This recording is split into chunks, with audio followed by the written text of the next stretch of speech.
Welcome back to Cooking with Ash. I trust that everyone is doing great and you guys are all staying safe. Today I am bringing you guys one of my delicious recipe.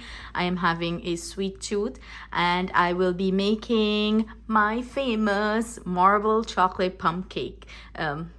Pretty much that's what I call it, my marble chocolate cake or plum cake, whatever you want to say, but believe me, it's quite delicious. So for the ingredients we will be using is, I have here some room temperature butter that I already went ahead and put it in the mixing bowl. I have some sugar, we're using some flour, I have here some baking powder, I have here some unsweetened cocoa powder.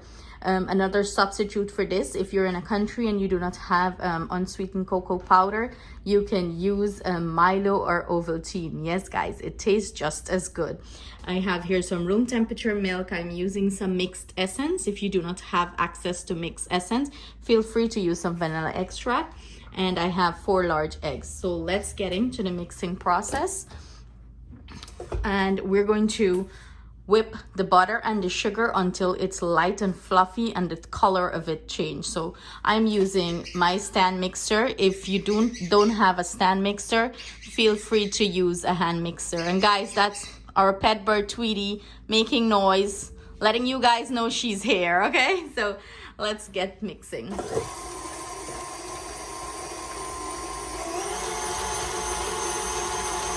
So in the meantime that my sugar and butter is being creamed together, I'm going to go ahead and just, sift my flour. I highly recommend any sort of baking you're doing to make sure you always sift your flour. So this is why we sift it, to get rid of any, big lumps in the flour. We don't want that in our nice cake batter. And I'm gonna go ahead and add the baking powder to the flour and just give that a good sift to get everything through.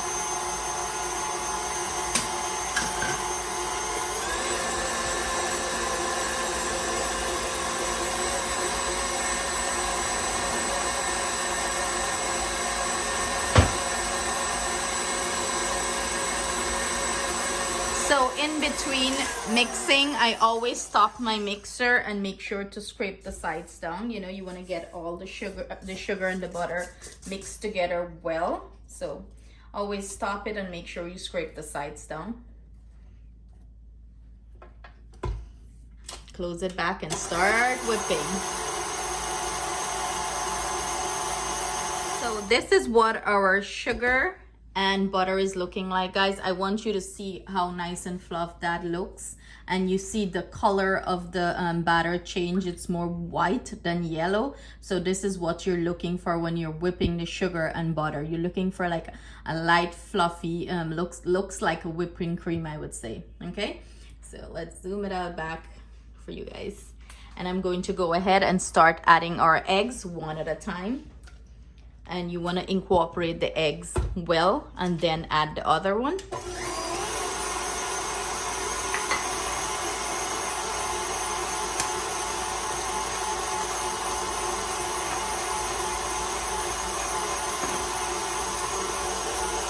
I'm going to go ahead and stop the mixer here and scrape the sides down before I add the other egg.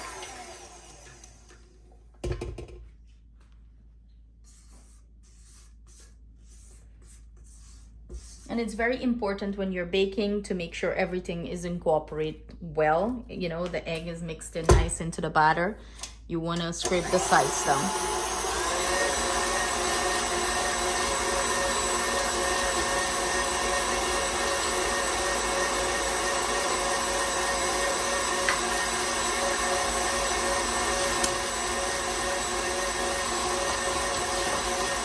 So I'm gonna go ahead and add the rest of the eggs, and when I'm finished doing that part, I'm gonna come back and show you guys the other step to this. So okay guys, this is what our batter is looking like after adding all the eggs. I am going to go ahead and add my mixed essence here now.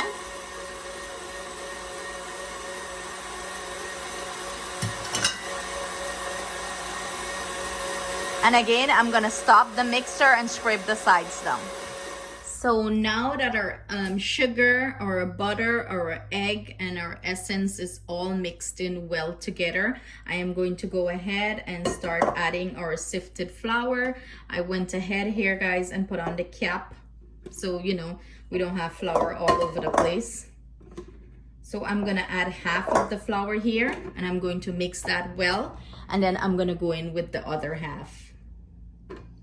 So let's get that mixing going.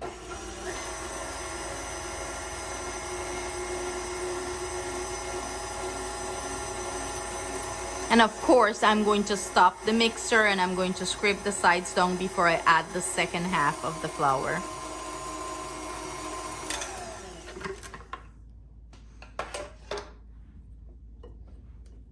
It's all about, you know, scraping the sides down.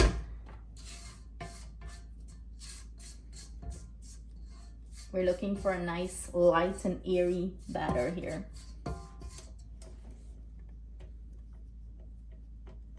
Okay, now I'm gonna go ahead and add the second batch of the flour and finish this up.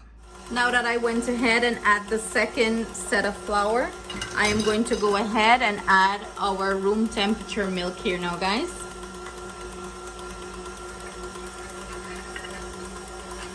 And let that mix in.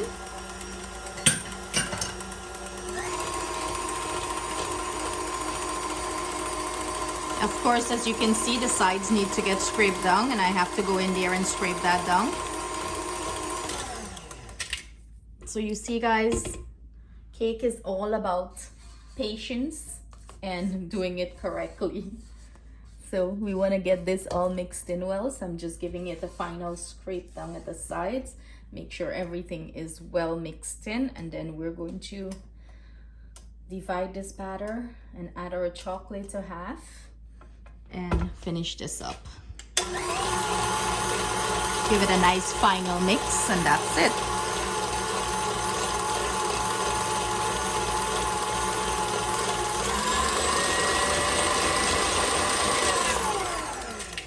That's all she wrote there. So I'm gonna go ahead and take off this attachment here. Top off whatever excess I have here. Cover your ears.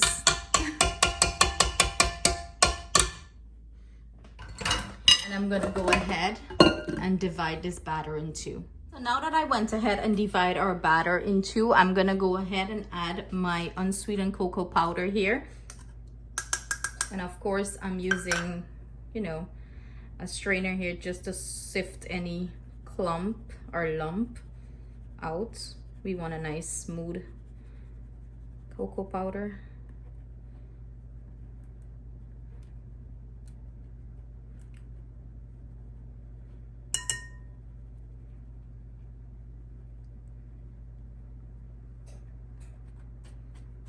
And this is when, if you're going to substitute the cocoa powder with Milo or Ovaltine, you can go ahead and add it here now too. Believe me, I did it with Milo before, and guys, it's so good. And I did it with Ovaltine too before.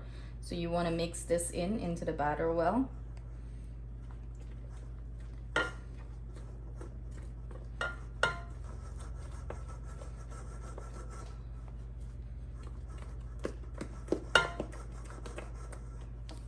You know that song, put your back in it, put your back in it. That's what we're doing here. Put your back into it. Mix it, give it a good mix, guys.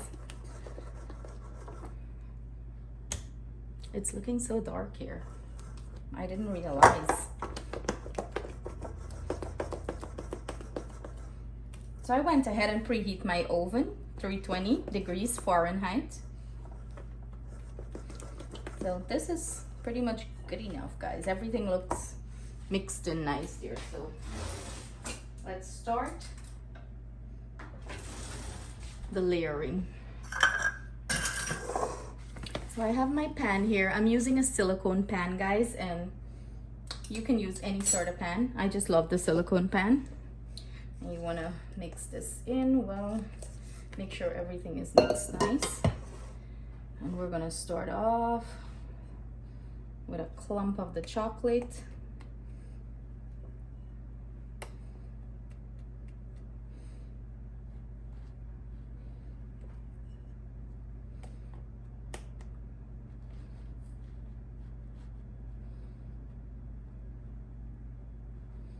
Spread it out a little bit, guys.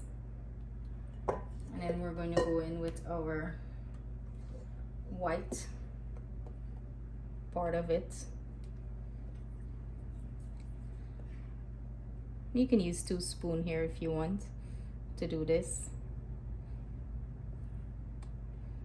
Whatever is easier.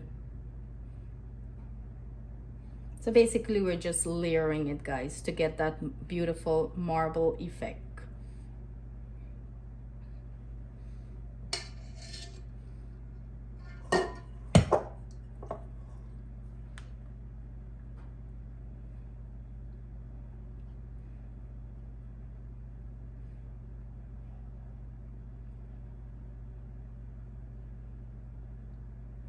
So that's the process, guys. We're gonna keep on doing this until the entire batter is finished.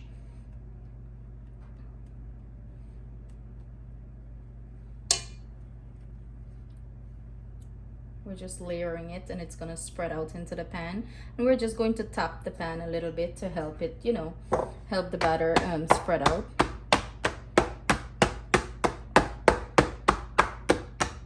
See that? See that, guys? See that?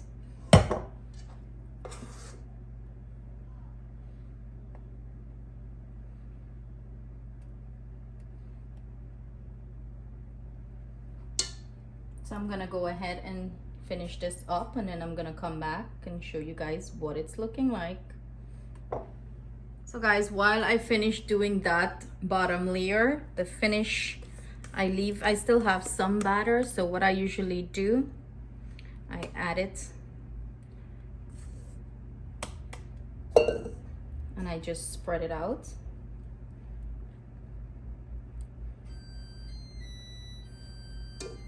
That's my oven telling me it's ready. So you just want to spread it out.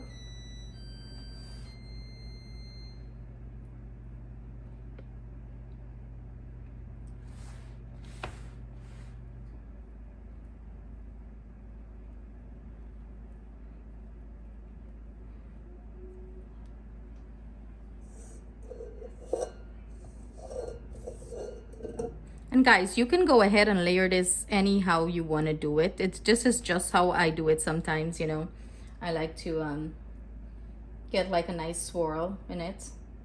But you can go ahead and layer this anyhow you feel like you want to do it, that you will get the marble effect. I'm trying to get all of the batter there, guys. Let's finish this up, right? To get a nice marble effect, you gotta really play around with the batter, you know. Get everything in nice. And then I'm gonna go with the chocolate, whatever is left, and I would drop it a few spots.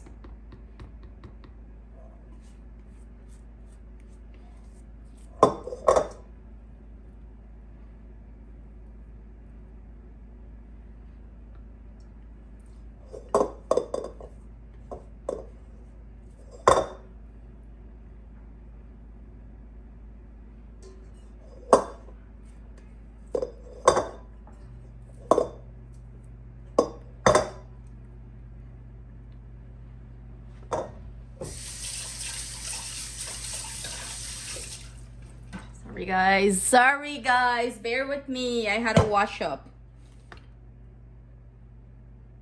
Level that out a little bit.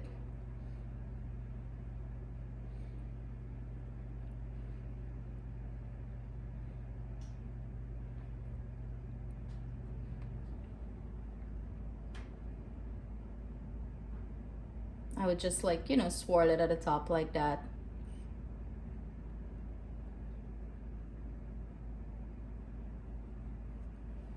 And now we're gonna give the pan a good tap like that, and I'm just going to pop this into our oven and bake this off anywhere from 40 to 50 minutes. So I'm gonna see you guys back with our finished chocolate marble plum cake. or marble chocolate plum cake, however you want to say it, right? Another trick to this too, guys, if you want to spread that batter out more evenly distributed, you can just grab a wooden skewer, which I did here to make it look more pretty, and you know, you just go in like that and you would swirl it around however you want to swirl it. You don't want to go too deep because you do not want to mess up the bottom layer that we already have there. So I'm gonna go ahead, pop this into the oven and see you guys. Okay guys, so this is what our finished cake look like. It baked exactly 30 minutes in the oven. So let's go ahead and take this out and cut it up. So this is why I love the silicone pans. You just pull them apart, effortless. This is what it's looking like at the bottom. Flip it over. And let's cut into this baby. And let's see what it's looking like inside.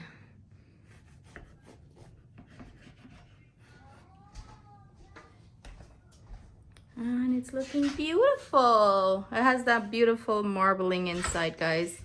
So let's cut a piece. Let's bring it closer so you guys can see what it's looking like. Look how beautiful this looks, guys. A delicious bite right here. So moist, soft, and delicious. Look at this. You guys are gonna enjoy this recipe. So thank you guys so much for joining me today in the kitchen. Please do not forget to like, share, and comment. And if you haven't subscribed as yet, I really and truly hope you subscribe at the end of this video. Thank you guys so much. Sending you all my love. Stay blessed and stay safe.